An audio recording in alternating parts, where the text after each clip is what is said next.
Continuamos en Nota22.com TV y bueno, recibimos a una mujer. Este programa, en los últimos programas, se ha caracterizado por charlar con mujeres que defienden realmente un rol social importante.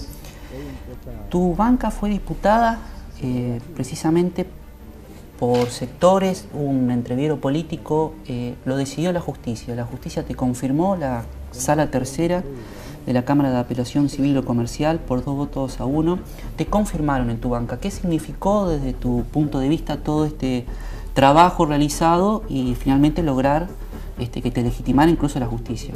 Bueno, sin duda el fallo al que vos haces referencia en realidad es una convalidación a lo que definió la legislatura santafesina el 15 de agosto de 2013 e hizo lugar al planteo que hacíamos de un sector del peronismo que tenía que ver con que se respetara el espíritu con la que fue creada la ley de cupo femenino, más allá de algunas interpretaciones técnicas de la ley, que tenía que ver con la posibilidad de acceso a las mujeres a los órganos de decisión política, digamos que tanta lucha le ha costado al movimiento de mujeres en la Argentina y en el mundo. Entonces lo que hizo el fallo fue ratificar esta decisión de la Cámara, que tanto el procedimiento con el cual se tomó la decisión era constitucional y la interpretación de la ley de cupo femenino fue correcta. Acorde, por supuesto, a los tratados internacionales en materia de compromiso con los derechos de la mujer que suscribió nuestra Constitución en el 94 a partir de la reforma. El fallo ratificó esto y luego de esa instancia Julio López apeló ese fallo, que estaba en el que seguía en el orden de prelación. Y frente a eso presentó una apelación y la Cámara que vos mencionaste rechazó esa apelación, volviendo a ratificando los argumentos del fallo anterior y convalidando los argumentos que en su momento me dieron origen a mí como para acceder a la legislatura provincial. Diputada joven, ¿cuál es el rol de la juventud en la legislatura que representás vos, en la sociedad, el acceso a la política, la pelea política? Yo creo que el rol de la juventud en la participación política, yo creo que la pelea electoral y la pelea por acceder, digamos, a determinados lugares de representatividad es solo una parte de la pelea política de los jóvenes.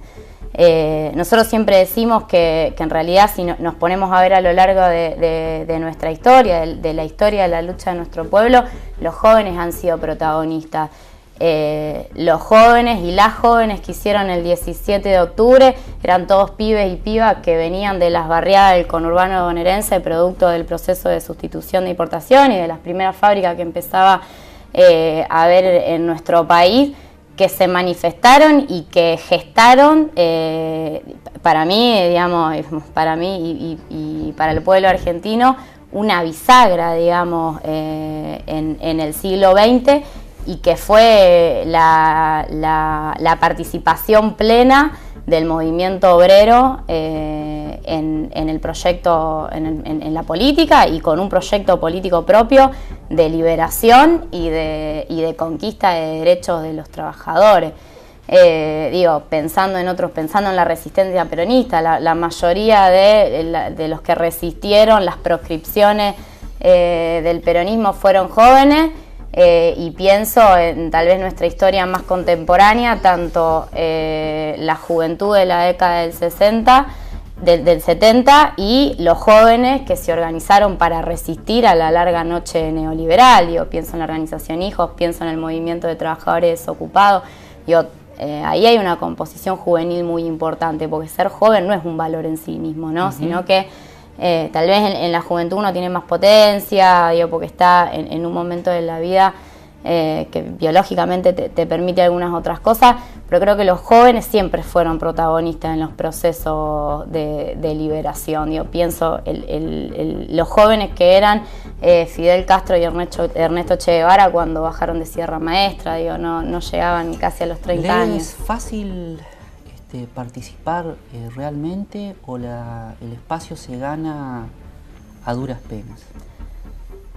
¿Me lo preguntás como mujer o como joven también? Pienso mujer, que en realidad, y te insisto con esto, creo que sí hubo dificultades de que las organizaciones populares y que el sistema político sea permeable a que el lugar no se ocupe desde la individualidad, sino desde los protagonismos colectivos. Digo, pienso que haya dirigentes que sean representantes de los trabajadores, que haya representantes de la juventud y toda su problemática. Y me parece que la democracia que se inauguró post dictadura militar es una democracia que siempre se preocupó más por los procedimientos, muy imbuida en lógicas liberales, que hizo que la política sea una cuestión, por supuesto, siempre funcional a los intereses de las corporaciones económicas y a lo que ya sabemos que ocurrió en la década del 90, siguiendo a rajatabla el consenso de Washington, pero creo que empoderó las individualidades, empoderó e inauguró que la política la hacían figura de la farándula o lo que conocimos como la idiosincrasia del menemismo, que eran dirigentes donde no había base social. A la juventud, sectores más conservadores, a los que a lo mejor vos estás haciendo mención, vinculan o pienso en el PRO en este momento, hay juventud del PRO, por eso insisto, no es un valor en sí mismo la participación juvenil. Pero y la algunos juventud. dicen sectores de personas tal vez más centradas en edad, cuando piensan en la juventud y viéndolo desde una postura más conservadora, es como que ven en los jóvenes falta de capacitación, como que no están preparados. ¿Vos cómo lo ves eso? No, insisto, y por eso te puse como ejemplo hechos históricos que cambiaron para siempre la historia de nuestro pueblo. La formación se hace en la práctica concreta de llevar adelante una convicción. Yo no sé si la preparación tiene que ser en términos intelectuales cuando se discute un cargo ejecutivo dicen, pero es muy joven todavía. ¿Se ha escuchado eso? Sí, pero creo porque se piensa con la cabeza de la tecnocracia, de que la acumulación de títulos o de papelitos que te acrediten para estar en un lugar son más importantes que, en el caso de los que militamos en el peronismo, bueno, en mi caso en una organización determinada, que la considero dentro del campo popular, la formación se hace peleando por la convicción que uno tiene, me parece que esa es la mejor formación de un dirigente. En esto hay una historia que, si querés te la cuento, que siempre la transmite un viejo compañero peronista, que en el año 73 Perón manda a un compañero de los telefónicos a negociar el contrato en Alemania, el contrato con la Siemens. Y Perón dice, yo no voy a mandar a mi grupo económico o a los expertos en economía, voy a mandar al que sé que va a defender como nadie los intereses de los argentinos. Y ese contrato que acordó el compañero sindicalista fue un ejemplo en el respeto de la soberanía, en este caso con el tema de la modernización en la telefonía. Y esto para mí es una anécdota que en relación a la formación es muy importante. ¿Qué entendés por defender los derechos de la mujer? A ver, para mí defender los derechos de la mujer, primero hacer un diagnóstico, de por qué nosotras tenemos que pelear tal vez un poco más por derechos que nos han sido negados. Vivimos en una sociedad donde la división sexual del trabajo hace que los hombres históricamente hayan cumplido la función pública y se hayan desarrollado en el desempeño de las decisiones políticas y de las decisiones de lo público, y las mujeres nos vimos replegadas al trabajo reproductivo, al trabajo de los cuidados, al trabajo dentro del hogar. Y creo que a lo largo y sobre todo a principios del siglo XX, con la lucha de las anarquistas y finalmente con la lucha por supuesto, de Evita y de las compañeras que consiguieron el voto femenino, accedimos no solo a derechos civiles, sino a derechos políticos. Y creo que eso es desnaturalizar la sociedad patriarcal en la que vivimos. Por supuesto que tiene un montón de avance y de retroceso. Hemos tenido mucho avance en la adquisición de derechos políticos, reproductivos y de género, pero hoy los índices de femicidios son alarmantes. Llevamos en lo que va del año 295 femicidios en la Argentina, y estos son datos alarmantes. Entonces creo que es eso, es una historia de avance y retroceso, pero fundamentalmente que nos tienen que encontrar sublevada frente a esta situación que tiene orígenes históricos y políticos, y que de ninguna manera las desigualdades que hoy sufrimos las mujeres pueden ser por la discriminación por nuestra condición de mujer. Voy más a la diputada. ¿Qué proyectos estás trabajando y sobre cuáles estás poniendo más hincapié? Para seguir con lo del género, nosotros desde el 2008, el diputado Gerardo Rico presentó un proyecto de ley para prevenir, erradicar y sancionar la violencia contra la mujer. Luego en el año 2009 salió un proyecto similar a nivel nacional, pero digo esto porque nosotros ya llevamos 6 años en que ese proyecto tuvo 3 veces media sanción en la Cámara de Diputados. En mayo de 2014 volvimos a darle media sanción y sigue tragado en el Senado. Y me parece que el mensaje político a las mujeres de la provincia de Santa Fe es de que no salga esta ley. Estamos dando un mensaje de impunidad con respecto a la violencia de género. Me parece que eso involucra, ese mensaje de impunidad involucra al Poder Ejecutivo, involucra por supuesto a la legislatura e involucra al Poder Judicial. Que es un gran problema, porque donde uno de los grandes problemas es cómo en todo el trayecto desde que la mujer hace la denuncia hasta que consigue una sanción efectiva, tanto punitiva para el que ejerció violencia contra ella como reparación económica, las que concluyen esa trayectoria son muy pocas. Y fundamentalmente para esto tiene que estar sensibilizado el Poder Judicial. ¿Cómo ves la gestión de Antonio Bonfatti? Bueno, nosotros tenemos un posicionamiento, digamos, de hace mucho tiempo acerca de cómo vemos la gestión Bonfatti, y la verdad que creemos que hay muchas continuidades con lo que fue la gestión de Wiener, donde, digamos, no está parada la obra pública, donde seguimos teniendo grandes problemas no quiero decir inseguridad porque nos gusta abordarlo desde otro lugar, digamos, de falta de políticas públicas que prevengan el delito en materia de políticas de asistencia, políticas de trabajo. Me parece que la verdad que el saldo ha sido negativo, y más aún a 1 año y medio de terminar su mandato. Hoy están, digamos, la situación la tienen controlada gracias a la intervención de las fuerzas federales y gracias a la intervención de política del Estado Nacional. Digo, no han podido resolver estas cuestiones y ya llevan casi 8 años de gestión. ¿Cómo ves de acá al final de mandato a la presidenta? A ver,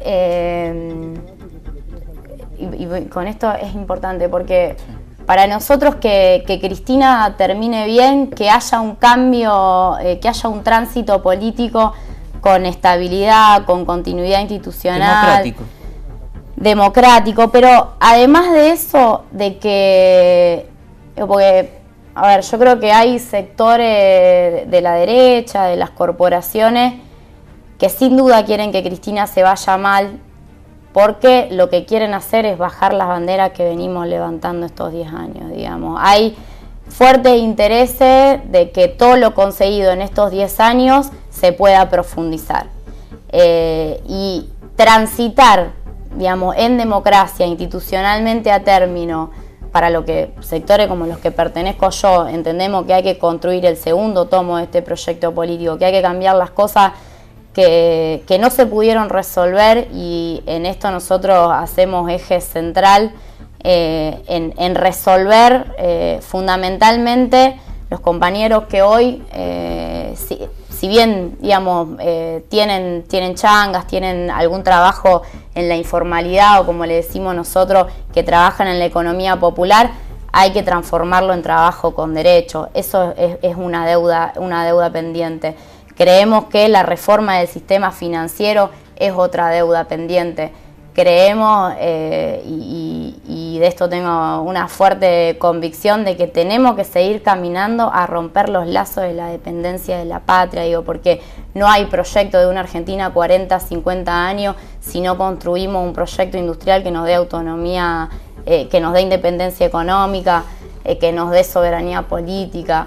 Y me parece que muchos sectores estamos pensando en esto, en cómo construimos el segundo tomo de la profundización de este modelo, y es por eso que con el conjunto de otras organizaciones le queremos poner nombre propio a esta plataforma que planteamos y estas deudas pendientes que planteamos, y en ese marco es que ese nombre propio para nosotros es Jorge Tayana. Esa es la última pregunta que te quería hacer, y agradecerte por venir. Sabemos que estás mucho también en Rosario.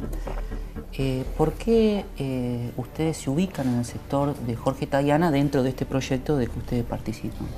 Para nosotros ponerle nombre propio a esta plataforma que te mencionaba, de cuáles son las deudas pendientes para nosotros y qué significa profundizar o construir el segundo tomo de este proyecto político, Jorge expresa en toda su historia, pero en estos últimos 10 años, una de las decisiones políticas más importantes para la salida del infierno de esta Argentina de estos últimos 10 años, y que es la reestructuración de la deuda, y es la participación de Jorge en dar por tierra con ese proyecto de libre comercio que fue el ALCA, y que nos lo quisieron meter de prepo en la Argentina, y Jorge es expresión de esa política que corta con algunos lazos de la dependencia.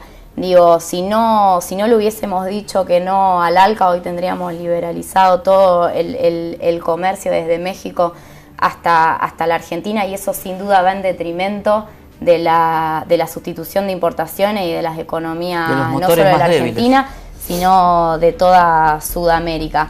Y por otra parte, Jorge es una persona que además expresa en la década del 70 una militancia, bueno, que es por demás conocida, y que expresó para nosotros los sectores más radicalizados en ese momento para construir un proyecto de país diferente, que por supuesto no estaba en las antípodas de lo que pasó después con el proyecto que desindustrializó el país y que vendió la patria de la dictadura militar.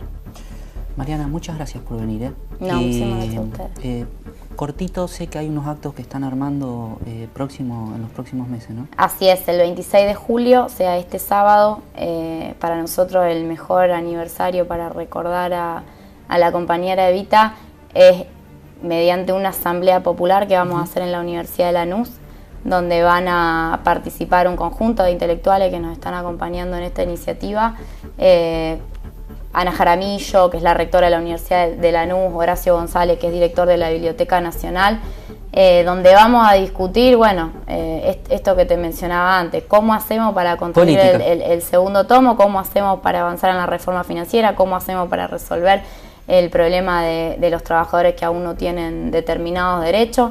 Y por supuesto la va a cerrar Jorge Tayana, y el 22 de agosto vamos a lanzar oficialmente la precandidatura de Jorge Tayana, candidato a presidente. Prácticamente nací en democracia como ella, y no sé si en otras épocas podríamos haber dado una charla así, dos jóvenes podríamos decir. Así que muchas gracias. No, muchas gracias. Nos vamos a un corte y continuamos con el programa.